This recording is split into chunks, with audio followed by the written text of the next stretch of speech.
What's up, everybody? This is Chris with BenhamBaseballCards.com. I managed to get a hold of a 1984 Topps vending box on eBay. I was quite surprised that I won this box. I had a bid on a 1983 as well, but I lost that by a good 20 bucks. Basically, I just want to show you guys what to expect in a vending box like this, and the card conditions. The card condition is very important. The whole reason you would get a vending box is because all the cards are in very, very good shape. I'm just hoping that all 500 cards are here. That's one of the things to look for. Condition is something to look for, and which cards. You start to kind of get a little iffy on getting stuff on eBay if you end up getting no good cards in here.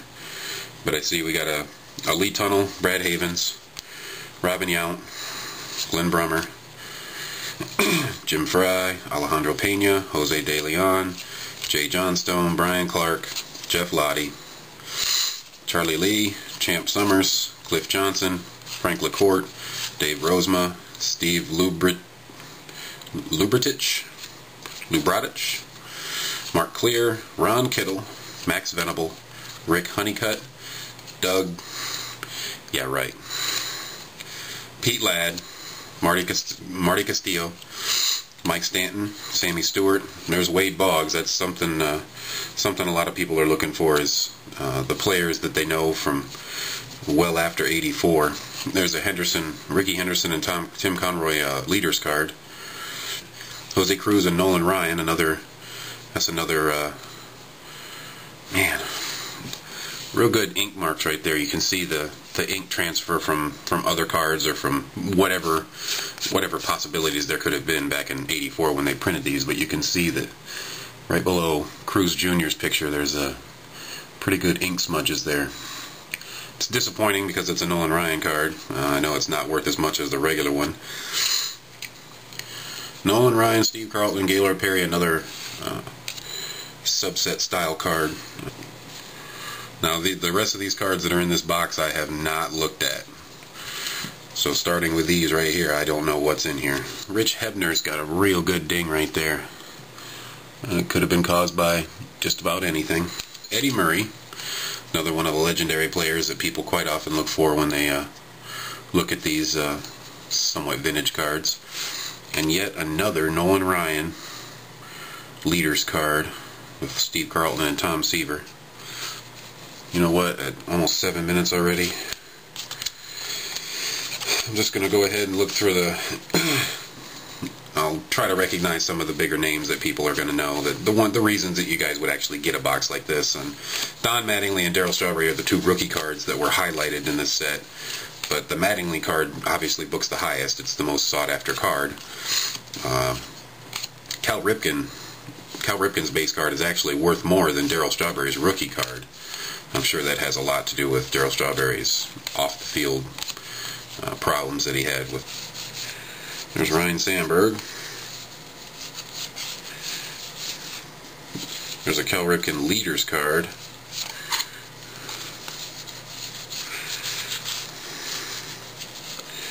And then there's Cal Ripken's base card.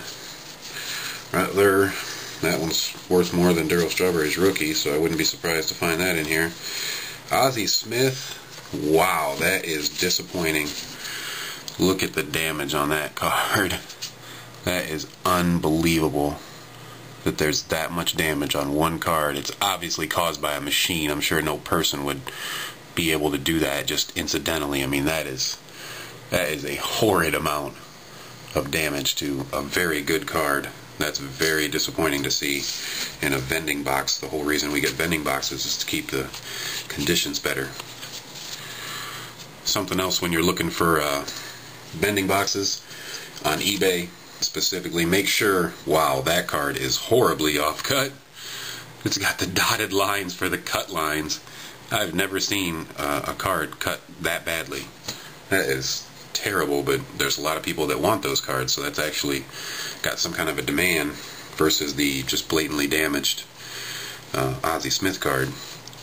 When you're looking for boxes like this on eBay, you have to make sure that The listing says that it hasn't been sorted through. Unsearched is usually the most common term, and when you get it here, usually the cards in the box have a real good smooth format to them. I see these cards on the end are a little different. Some of them are flipped over. Based on what I saw when I opened this box, I kind of have a feeling it was searched, or at least cards were taken out and put back in, because there were a lot of them that were backwards, and not that there were some of them in the middle that didn't have the same curl to them. So I have a feeling that this was searched, but I'm still getting some decent cards, so they may have just pulled a stack out to look at them and then put it back inside in a different direction. Another important thing with vending boxes is make sure it's not all one team. There's a lot of people on there that have one team in a vending box, and you don't want 500 cards of one team. I assure you that is not very good. Mike Schmidt, Wade Boggs Leaders, Tony Gwynn. There's another really badly off-cut card in here that I happened to catch a glimpse of the dotted line.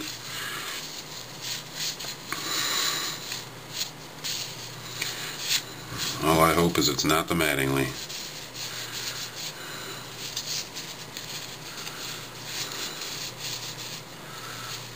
No, it's Dusty Baker. Had to get that out of the way. Eddie Murray All-Star.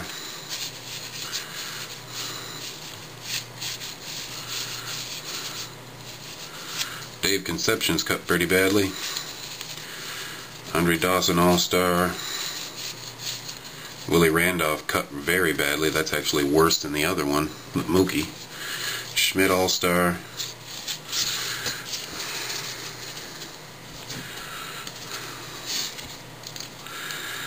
So there's a lot of star players in here that, I mean, you can't say the box was a chintzy box. Something to be careful for are these outside cards here that can be quite disappointing because of the damage. There's a Darryl Strawberry rookie card. It's actually in really good shape. One corner that's even remotely questionable. Reggie Jackson base card. Alright, last chance to get anything, any Don Mattingly here. There's a Ricky Henderson.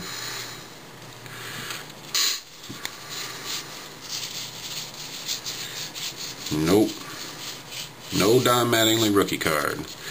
And because of the condition of the box, the condition the cards were in when I opened up the box originally out of its package, it does make me question whether whether or not somebody may have gone through this box and found the Don Mattingly relatively quickly without having to go through everything, and then put the box up on eBay, because they're not sealed, so there's no guarantee. The vending boxes never are sealed, so it's real tough. Basically, you just gotta go with your gut. I really wanted the box a lot to establish some kind of base. I don't have any 1984 tops until now, so that box gave me a great opportunity. But now any boxes in the future, I will be very hesitant, and the price has to be a lot better than the one I paid for this before I actually consider buying it. Be careful, guys. Be careful with stuff on eBay. I know most people know that it's a big gamble. There's a lot of dishonest people out there. I wasn't real happy that I'm pretty sure that the box had been gone through. But not everything deserves negative feedback, guys. I mean, you gotta pick your battles. I appreciate you guys watching. I'm gonna see if I can get some different boxes in here, something that's a little more interesting. I'll keep searching for them. Thanks, guys.